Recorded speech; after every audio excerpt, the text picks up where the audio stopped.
Resmi dilantik oleh Presiden Prabowo Subianto pada 20 Februari 2025 lalu, pasangan Kepala Daerah Kota Sukabumi F. Zaki dan Bobi Maulana kini memasuki babak baru dalam pemerintahan. Tepat pada tanggal 31 Mei kemarin, masa kepemimpinan pasangan yang kini mengusung tema Sukabumi Bercahaya tersebut telah memasuki hari ke-100.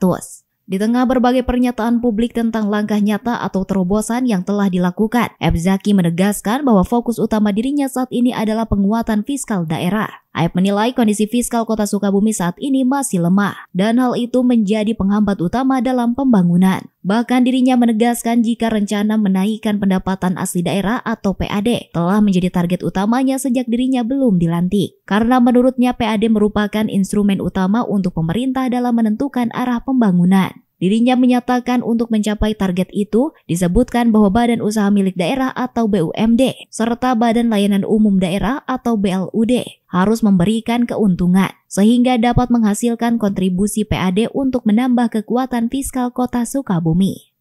Merencanakan 100 hari kerja.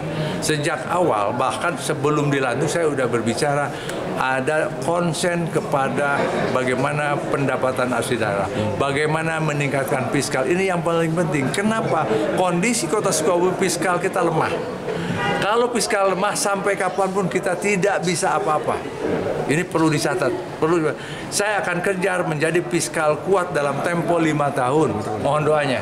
Apabila sudah fiskal kuat, kita akan cepat pembangunan. Ya, seperti itu. Jadi saya fokus di situ.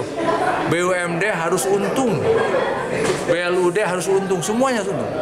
Karena ini semua adalah milik rakyat.